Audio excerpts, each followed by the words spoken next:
Welcome to budget friendly savings. So middle class వాళ్ళకి, below middle class వాళ్ళకి మనం చాలా కష్టపడి సంపాదించిన రూపాయి అన్నది మనం సేఫ్ అండ్ సెక్యూర్గా ఎక్కడన్నా సేవింగ్స్ చేసుకోవాలి అండ్ వాటిని ఇన్వెస్ట్ చేయాలన్నమాట. సో మనం సేవింగ్స్ చేసేది ఎలా ఉండాలి? మనం రూపాయి తీసుకెళ్ళి ఎక్కడన్నా పెట్టాము అంటే మనకి కనీసం ఒక ₹2 వచ్చేలా ఉంటే బాగుంటుంది కదా, అది కూడా సేఫ్ అండ్ సెక్యూర్డ్గా ఉంటాయి. సో ఈ రోజు వీడియోలో మనం అలాంటిది ఒక గవర్నమెంట్ స్కీమ్, అది కూడా ఎస్బీఐ వారి నుంచి ఎక్కడ ఉంది, ఎలా డీటెయిల్స్ అన్నది అయితే చూద్దాము. అందుకంటే ముందు మన ఛానల్ ఇంకెవరైనా సబ్స్క్రైబ్ చేయదే కనుక ప్లీజ్ ఛానల్ సబ్స్క్రైబ్ చేయండి. మన ఈ బడ్జెట్ ఫ్రెండ్లీ సేవింగ్స్లో మీకు ఇకపై నుంచి అన్ని savings related, middle class, below middle class, especially house వైఫ్స్కి ఉపయోగపడేలాగా సేవింగ్స్ ఎలా చేయాలి, ఇన్వెస్ట్మెంట్స్ ఎలా చేయాలి అండ్ డిఫరెంట్ స్కీమ్స్ ఏమేమి ఉన్నాయి అన్న డీటెయిల్స్ అన్నవి అయితే మీకు వస్తాయి. సో ఈ రోజు వచ్చేసరికి ఇది నేను చెప్పబోతున్నది SBI life smart platina plus scheme అన్నమాట. సో ఇది వచ్చేసరికి చాలా అంటే చాలా ఉంటుంది, యూజ్ఫుల్ అని చెప్తాను. సో దీని బెనిఫిట్స్ వచ్చేసరికి ఇది కూడా ఒక స్కీమ్ అనమాట. మనం జనరల్గా ఎల్ఐసి పాలసీలు ఇవి కడుతుంటాం కదా, అలాంటిదే ఇది కూడా ఒక స్కీము. కాకపోతే ఎలా అంటే మన రిటైర్మెంట్ కోసం మనీ సేవ్ చేసుకోవాలి అనుకునే వాళ్ళకి ఈ స్కీమ్ అన్నది చాలా బాగా ఇస్తే ఇది యూజ్ఫుల్ అవుతుంది అనమాట. సో నేను మీకు ఈ లింక్ డిస్క్రిప్షన్లో ఇస్తాను. మీరు ఇది వన్స్ లింక్ క్లిక్ చేసిన తర్వాత మీరు కూడా చెక్ చేసుకోవాలనుకుంటే ఇలా పైకి స్క్రోల్ చేసుకోండి. దెన్ మీకు ఇక్కడ ఫీచర్స్ అండ్ అడ్వాంటేజెస్ అయితే కనిపిస్తూ ఉంటుంది. సో ఇది వచ్చేసరికి ఫర్ ఎగ్జాంపుల్ మనం ఈ స్కీమ్లో కనుక ఒక 5 lakhs, ఒక 10 lakhs ఈ స్కీమ్లో పెట్టాము అంటే, అలా మనం ఒక 6 years పెట్టామనుకోండి, 6 years పెట్టిన తర్వాత 7th year ఆగిపోతాం. అంటే మనం ఏమి కట్టాల్సిన అవసరం లేదు. 8th year నుంచి వాళ్ళే మనకి ప్రతి నెల కూడా 1 lakh కానీ 50,000 కానీ మనం కట్టిన దాని మీద డిపెండ్ అయ్యి మనం ఎన్ని సంవత్సరాలు కావాలనుకుంటే అనిస్తుంది, అంటే ఒక 10 years వరకు కావాలా, 15 years వరకు కావాలన్నది ఇస్తుంటారు. అండ్ మనం కట్టిన మొత్తం డబ్బు, అంటే మనం ఒక 5 lakhs, ఒక 10 lakhs ఈ 6 years కడుతూ వచ్చామనుకోండి, అవి మొత్తం కూడా మనకి మనం 10 years వరకు కావాలి అనుకుంటే అప్పటి వరకు, దాని తర్వాత మనకి ఇస్తారనమాట. సో మీరు ఇక్కడ చూసుకోవచ్చు, ఇది వచ్చేసరికి మెచ్యూరిటీ బెనిఫిట్, అంటే get return 110% of return premiums. అంటే ఏంటి అంటే ఇప్పుడు మనము ఇది మినిమం వచ్చేసరికి నేను మీకు చూపిస్తాను. సో మినిమం మనకి ఇలా ఉంటుందన్నమాట. సో మినిమం మనము 5,50,000 అన్నా పే చేయాలి. సో ఏది మొత్తం త్రూఅవుట్ టైం పీరియడ్లో అనమాట. అంటే మనం ఇక్కడ మీరు చూసుకోవచ్చు, మినిమం 50,000 మినిమం యాన్యువలైజ్ ప్రీమియం, అంటే ప్రతి సంవత్సరం కూడా మనం కనీసం ఒక 50,000 కట్టగలిగాము అంటే, ఈ 50,000 మీరు సంవత్సరంలో ఒకేసారి కట్టుకోవచ్చు, లేదు అంటే ఇయర్లీ ఒకసారి కట్టుకోవచ్చు, లేదంటే మంత్లీ వైజ్గా కూడా కట్టుకోవచ్చు అనమాట. మనం అలా కనీసం ఒక సంవత్సరంకి 50,000 చొప్పున, ఇటువైపు మీరు చూసుకోవచ్చు ప్రీమియం పేమెంట్ టర్మ్ ఉంది కదా ఇక్కడ 6, అలా మీరు కనీసం 6 years కట్టారు అనుకోండి. 6 years మీరు కట్టిన తర్వాత 7th year మీరు కట్టాల్సిన అవసరం లేదు.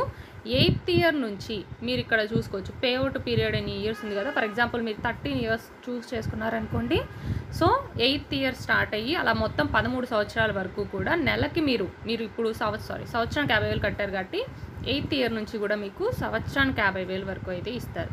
అలాగా 13 సంవత్సరాలు మీ టైం పీరియడ్ అయిపోయిన తర్వాత 4th year ఇప్పుడు మీరు ఎంత అయితే కట్టారో ఈ 6 సంవత్సరాలు, అంటే సంవత్సరానికి 50,000 చొప్పున 5,50,000 కట్టారు కదా, అది 100%. దాని మీద ఇంకో 10% యాడ్ చేసి దగ్గరగా 5,70,000 నుంచి 6 లక్షల వరకు మళ్ళీ మొత్తం ఇస్తారనమాట.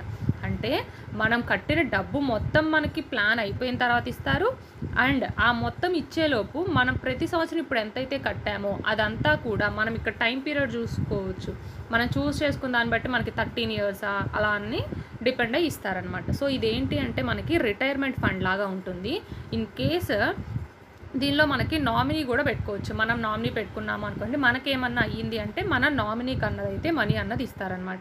అండ్ స్పెషల్లీ మన ఎల్ఐసి పాలసీలు ఇలాంటివి చూసాము అంటే టర్మ్స్ అండ్ కండిషన్స్ ఉంటాయి కదా, అందులో ఏంటంటే సూసైడ్ లాంటివి కవర్ చేయరు. బట్ ఈ స్కీమ్లో వచ్చేసరికి మనకి సూసైడ్ కూడా కవర్ చేస్తారు. అంటే ఎవరైతే ఈ ప్రీమియం కడతారో వాళ్ళు ఇన్ కేస్ సూసైడ్ లాంటివి చేసుకొని చనిపోయినా సరే వాళ్ళకి రావాల్సిన డబ్బులు అన్నవి నామినీకి అయితే ఇస్తారు. అంటే మీరు ఇన్ కేసు ఒక 2 years 3 years స్కీమ్ కట్టిన తర్వాత మీకు ఏమన్నా అయ్యింది అనుకోండి, ఆ తర్వాత మీ నామినీకి మీరు ఎంతైతే ఇప్పటివరకు కట్టారో ఆ అమౌంట్ ఇస్తారు. అండ్ అలాగే మీరు చూస్ చేసుకొని ఉంటారు కదా, నాకు ఈ స్కీమ్ అయిపోయిన తర్వాత ఒక 13 సంవత్సరాల వరకు నాకు డబ్బులు రావాలని, అవన్నీ కూడా ఇస్తారనమాట. అండ్ దీనికి మినిమం ఏజ్ వచ్చేసరికి 30 days. అంటే ఈవెన్ మీరు ఇంట్లో పిల్లల నేమ్ మీద కూడా మీరు తీసుకోవచ్చు. మ్యాక్సిమం ఏజ్ వచ్చేసరికి 60 years వరకు కూడా అయితే మనకి ఉందన్నమాట. 60-65 అన్నది ఇక్కడ మీరు మ్యాక్సిమం ఏజ్ లిమిట్ అన్నది చూసుకోవచ్చు. ఇది కంప్లీట్గా ఎస్బీఐ వారిది ట్రస్టెడ్ వన్ కాబట్టి మీరు ప్రీమియమ్స్ అన్నవి ఇయర్లీ కానీ, హాఫర్లీ కానీ, మంత్లీ కానీ చేసుకోవచ్చు అనమాట. ఎవరైతే హాఫర్లీ చేసుకోవాలనుకుంటారో వాళ్ళు 51% అయితే కట్టాల్సి ఉండిద్ది. అంటే ఫర్ ఎగ్జాంపుల్ మనకి స్టార్టింగే 50,000 కదా, సంవత్సరానికి ఒక 50,000 కట్టాలి.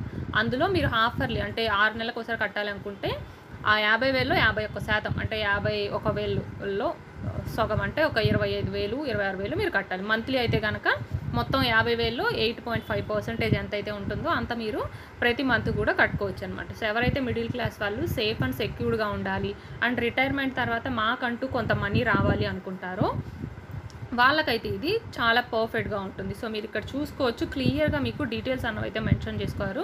ఈ డిస్క్రిప్షన్లో నేను మీకు ఈ లింక్ ఇస్తాను. వన్స్ ఈ లింక్ క్లిక్ చేసి మీరు డీటెయిల్స్ అన్నీ అయితే చూసుకోండి. సో మినిమం ఏజ్ అన్నది ఏమీ రిక్వైర్మెంట్ లేదు. కనీసం 30 డేస్ ఉన్న వాళ్ళంటే మీ పిల్లల నేమ్ మీద కూడా మీరే తీసుకొని కట్టి నామినీగా మీరు ఉంచవచ్చు అనమాట. లేదంటే మీరు ఎవరైనా పేరెంట్స్ కడుతున్నారు అంటే వాళ్ళు కూడా అయితే ఉండొచ్చు. సో ఇది రెగ్యులర్గా గ్యారంటీడ్ లాంగ్ టర్మ్ ఇన్కమ్ అనమాట. లైక్ ఇది చెప్పాలి అంటే ఇది life insurance, term insurance plus death insurance cover లాంటిది. అండ్ మోర్ ఓవర్ ఇది ట్యాక్స్ బెనిఫిట్ కూడా ఉందన్నమాట. సో మనం ఈ అమౌంట్ ఏదైతే కడుతుంటామో ఇది కంప్లీట్గా ట్యాక్స్ ఫ్రీ. దీని మీద మనకి ఎటువంటి ట్యాక్స్ పీరియడ్ అయితే ఉండదు. సో ఇది లిమిటెడ్ ప్రీమియం పేమెంట్ ఆప్షన్ చూసాం కదా, కనీసం దీన్ని మనము ఇక్కడ మీరు చూసినట్టు 6 ఇయర్స్ అన్న అయితే కట్టాలి. మీరు 6 ఇయర్స్ కట్టారు అంటే ఆ తర్వాత నుంచి మీకు డబ్బులు రావాలి అన్నది 13 సంవత్సరాలు. మీరు మొత్తం కట్టిన అమౌంట్ మీకు 20 ఇయర్స్కి వస్తుంది. అదే ఇన్ కేస్ మీరు 7 ఇయర్స్ కట్టారు అనుకోండి, అప్పుడు మీకు ఇక్కడ పేఅవుట్ పీరియడ్ దగ్గర 15, 20, 25, 30 ఉంది కదా, ఇది మీరు చూస్ చేసుకోవచ్చు. అంటే మీకు 15 ఇయర్స్ వరకు మీకు డబ్బులు వస్తూ ఉండాలా అంటే సంవత్సరానికి 50,000 చొప్పున, లేదంటే 20 సంవత్సరాల వరకు 50,000 వస్తూ ఉండాలని. ఫర్ ఎగ్జాంపుల్ మీరు ఇక్కడ 15 సెలెక్ట్ చేసుకున్నారు అనుకోండి, అంటే 7 సంవత్సరాలు మీరు సంవత్సరానికి 50,000 చొప్పున కట్టారు. తర్వాత మీరు కట్టిన ఈ 50,000 అన్నది ప్రతి సంవత్సరం కూడా నాకు ఒక 15 సంవత్సరాల వరకు వస్తూ ఉండాలని మీరు చూస్ చేసుకున్నారు. అప్పుడు మీకు ఏం చేస్తారు, 7 సంవత్సరాలు కట్టిన తర్వాత 8వ ఇయర్ ఆపేసి 9వ సంవత్సరం నుంచి అలా మొత్తం 15 సంవత్సరాల వరకు ప్రతి సంవత్సరం 50,000 ఇస్తారు. అండ్ ఇక్కడ 15 చూస్ చేసుకున్నారు అంటే ఇక్కడ పాలసీ టర్మ్ 23 అని ఉంది, అంటే 23. అంటే ఈ మొత్తం 15 ఇయర్స్ అయిపోయిన తర్వాత 23rd ఇయర్లో మీరు మొత్తం ఇప్పుడు ఎంతైతే ఈ 7 సంవత్సరాలు కట్టిన డబ్బు అంతా ఉందో దాని మీద ఇంకొక 10% ఎక్స్ట్రా వేసి మీకు ఇస్తారనమాట.